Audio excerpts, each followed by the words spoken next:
dahulu. Untuk ketua kelas silakan dimulai. Oke, baik teman-teman semua, sebelum kita mulai pelajaran hari ini sebaiknya kita berdoa terlebih dahulu. Berdoa dimulai.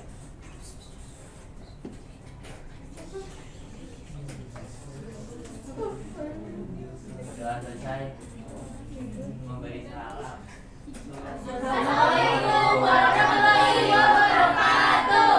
Waalaikumsalam warahmatullahi wabarakatuh. Nah, gimana nih kabarnya anak-anak? Pada sehat semua nggak? Sehat. Oke, kira-kira ada yang sakit nggak hari ini? Ada yang nggak hadir? Ada Sakit hati, Bu. Berarti tolong catat kehadirannya ya. Oke, tolong catat kehadirannya hari ini sekretaris. Oke. Nah, ada yang masih ingat gak nih minggu kemarin kita belajar apa? Kekerasan. Oke, benar banget. Minggu kemarin kita udah belajar konflik dan kekerasan sosial. Nah, Ibu mau ingetin dikit ya materinya. Konflik itu adalah pertentangan antara dua orang yang memiliki perbedaan pendapat ataupun tujuan. Sedangkan kalau kekerasan itu adalah tindakan saling menyakiti ataupun merusak, baik itu fisik ataupun non fisik. Nah, karena kemarin kita udah belajar konflik dan kekerasan, maka hari ini kita akan belajar tentang penyelesaian konflik dan kekerasan. Nah, secara garis besar ada 7 metode atau cara untuk menyelesaikan konflik atau kekerasan. Untuk penjelasan lebih jelasnya akan Ibu bahas nanti ya. Oke. Oke. Bentar ya.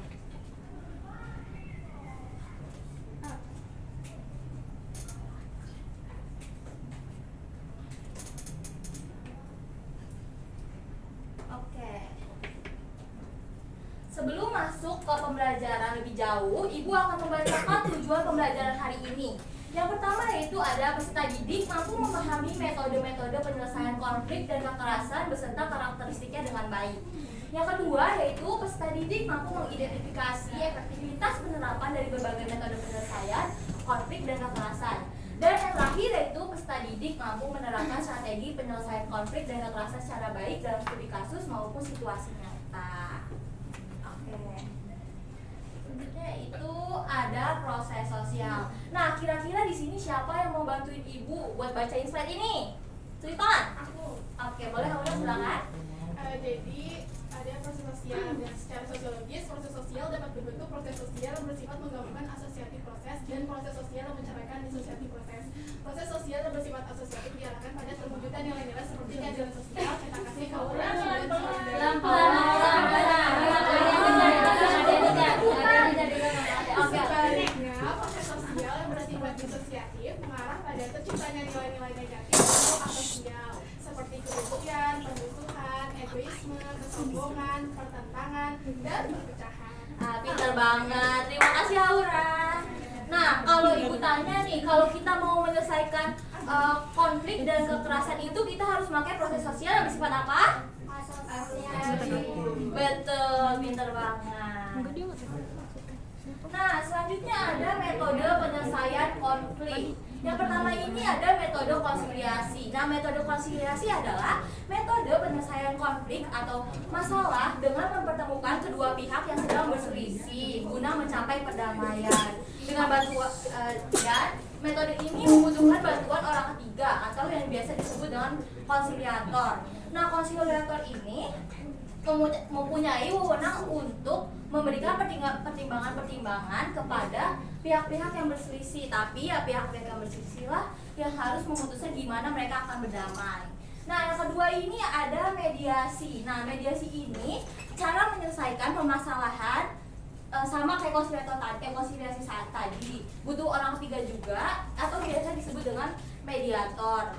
Nah, si mediator ini bedanya nggak punya wewenang nih buat ngasih keputusannya secara terikat. Keputusannya itu hanya bersifat konsultatif saja. Pihak-pihak yang berselisih lah yang harus memutuskan gimana mereka harus berdamai.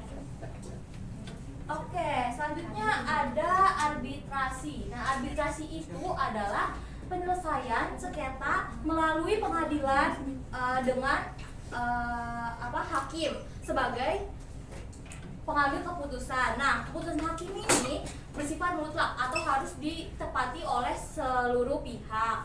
Bila kayak kalau pihak-pihak itu nggak apa sih namanya?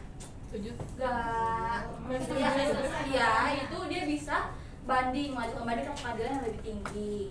Oke, selanjutnya itu ada koersi. Koersi adalah metode penyelesaian konflik menggunakan kekerasan fisik ataupun psikologis. Nah, biasanya orang-orang yang merasa kuat, merasa bakal menang, dia bakal menindas lah itu orang-orang yang merasa lemah gitu. Oke, selanjutnya ada detente. Detente itu adalah metode penyelesaian konflik dengan cara mengurangi hubungan tegang di antara kedua pihak yang sedang berselisih. Nah, metode ini biasanya digunakan sebelum terjadinya perdamaian nih. Istilahnya mereka itu kayak istirahat dulu, nenangin pikiran dulu sebelum berdamai. Selanjutnya yaitu ada gencatan senjata. Gencatan senjata adalah metode menyelesaikan konflik dan kekerasan dengan menunda terjadinya pertikaian gitu dalam jangka waktu tertentu. Nah, dalam jangka waktu itu mereka tuh gak boleh ada yang ganggu sama sekali gitu. Selanjutnya yaitu ada stalemate. Stalemate adalah keadaan di mana kedua pihak itu sama-sama kuat, seimbang gitu, nanti dia berhenti di satu titik, tidak saling menyerang. Dan yang terakhir yaitu ada cara-cara lain seperti adjudication, elimination, subjugation, atau domination, ada majority rule, minority consent, dan kompromi, juga integrasi. Nah, untuk penjelasan di poin 8 ini kalian bisa buka buku sosiologinya atau cari di sumber-sumber lain anak-anak. Oke? Oke. Nah, karena ibu udah selesai menerangkan materi hari ini, jadi sekarang waktunya untuk mengadakan LKPD. Nah, jadi di sini ada LKPD yang berisi depannya ini ada soal cerita, kalian bisa baca dulu, dan yang belakangnya ada soal-soal yang kalian bisa kerjakan. Nanti ibu akan bagi menjadi 4 kelompok. Yang ini ada kelompok A, yang depan ini. Kelompok ini ada kelompok B, yang belakang itu kelompok C, dan yang belakang lagi adalah kelompok D. Ibu kasih waktu 3 menit, kira-kira cukup atau enggak? Cukup. Oke. Tolong dibagi untuk belakang ya. Satu doang kan efisiensi. Apa? Satu doang kan efisiensi. No, ada 4 kok.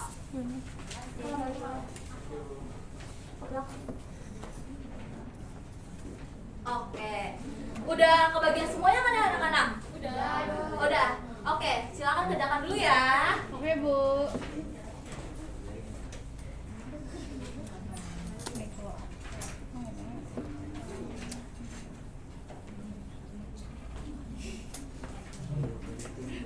Ada yang susah nggak? Iya, apa susah apa, Gil? Nggak ada.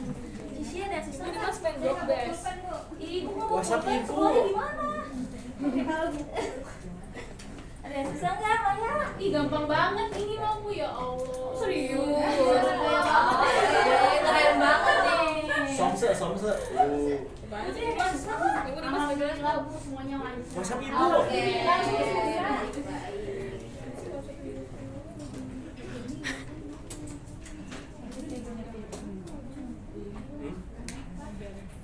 Oke ya. Iya.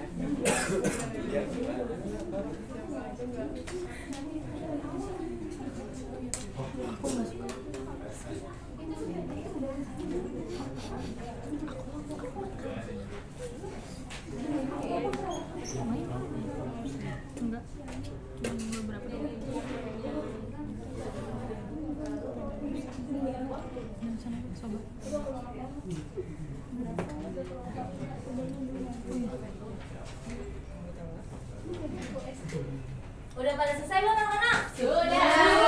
Oke, bentar banget. Nah, ibu mau minta satu perwakilan kelompok untuk membacakan hasil diskusinya. Siapa yang mau? Boleh tuh tangan. Coba saya dulu dong, nunjuk tangan. Tahu nih. Ibu siapa dulu, Bu? Coba tuh. Maya dulu. Oke, Oke, boleh Maya nunjuk tangan. Nah, oke Ibu, terima kasih ya Bu atas kesempatannya. Jadi kan tadi Ibu ngasih kayak konflik dan kekerasan gitu ya. Nah, dalam kasus ini menurut kelompok kami, pihak yang terlibat itu adalah anggota OSIS, anggota ekstrakurikuler musik modern, pembina dan juga ketua organisasinya sih Bu. Betul. Terus pihak sekolah seperti kepala sekolah, guru sosiologi kayak Ibu Iya. itu juga terlibat. Nah, menurut kelompok kami juga metode penyelesaian yang paling tepat digunakan adalah mediasi. Betul. Jadi Ibu sebut-sebut juga kan. Hmm. Nah, karena dengan adanya pihak ketiga atau mediasi yang netral seperti guru sosiologi, terus ketua kelompok itu bisa diajak berdiskusi secara adil dan terbuka tanpa emosi dan saling menyalahkan. Mediasi juga membantu mencari solusi yang menguntungkan bagi kedua belah pihak dan juga terpenting adalah memutuskan solusi dari kedua belah pihak tersebut. Nah, jika masalah ini tidak segera diselesaikan dengan baik, dikhawatirkan konflik akan makin membesar atau panjang Bu, menimbulkan perpecahan, kekerasan antar siswa dan juga berdampak buruk pada lingkungan sekolah dan secara keseluruhan. Oke, terima kasih ya Maya udah berani nyampein hasil diskusinya. Nah, kita kasih tepuk tangan dulu dong buat Maya.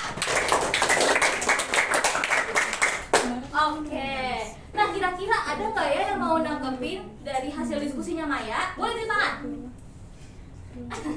Oke, silakan Vina. Silakan Vina, bacain. Oke, terima kasih Ibu atas kesempatannya. Kalau menurut kelompok kami nih Bu, nah metode yang paling tepat tuh itu Bu, konsiliasi. Beda sama Maya karena masalah ini tuh menyangkut dua organisasi resmi di sekolah Bu. Nah, metode ini tuh kan melibatkan pihak ketiga seperti guru sosiologi yang nggak cuma jadi penengah aja, tapi juga membantu kedua pihak yang berselisih untuk memahami posisi masing-masing dan juga ngasih saran nih solusi yang ada tuh kayak gimana sih, kayak gitu. Nah, makanya konsiliasi ini tuh cocok banget Bu, bisa kayak menciptakan suasana diskusi yang lebih damai terus juga terarah. Nah, jadi keputusan yang bisa dicapai itu bisa didapat secara sukarela terus juga secara resmi juga sehingga lebih dihormati oleh semua pihak. Oke, terima kasih Davina. Sekali lagi kasih tepuk tangan buat teman-temannya. Yeay! Oke, jawaban Vina dan Maya itu benar banget. Metode konsiliasi dan mediasi ini emang bener banget bisa dipakai buat kasus itu. Nah, Ibu mau nambahin dikit ya, kalau metode mediasi itu sifatnya itu lebih santai gitu, sedangkan kalau metode konsiliasi ini sifatnya itu lebih formal. Dan kalau metode mediasi ini dia itu keputusannya nggak harus tertulis, sedangkan kalau misalnya metode mediasi konsiliasi ini keputusannya harus tertulis gitu.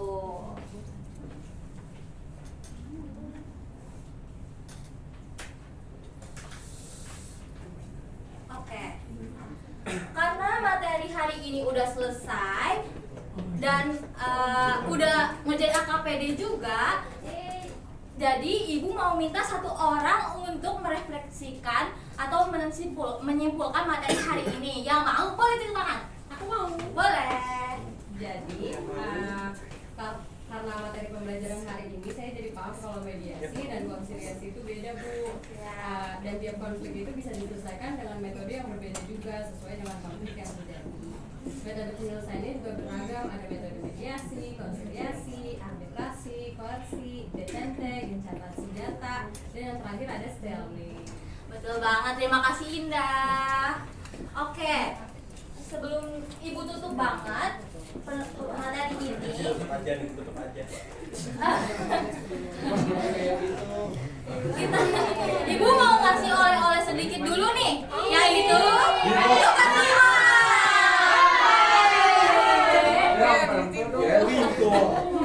Oke, jangan lupa kalian mengerjakan soal dan tes formatif di modul ajar. Nah, nanti pertemuan minggu depan Ibu akan koreksi dan akan Ibu nilai ya. Oke, Ibu mau konfirmasi lagi nih. Untuk materi minggu depan kita akan belajar tentang integrasi sosial. Silahkan kalian baca buku sosiologinya ataupun bisa nyari di sumber-sumber lain ya teman-teman. Oke, Bu. Oke. Sebelum. Ibu mau ngucapin terima kasih, hari ini kalian udah pada pintar-pintar banget jawabnya. Semoga pembelajaran hari ini bermanfaat buat kita semua ya teman-teman. Oke. Udah, ibu tutup beneran nih. Oke, sebelum kita pulang, alangkah baiknya kita berdoa dulu. Ayo ketua kelas boleh dipimpin? Oke, baik teman-teman, kalau kita mengakhiri pelajaran hari ini ya, baiknya kita berdoa terlebih dahulu. Berdoa dimulai.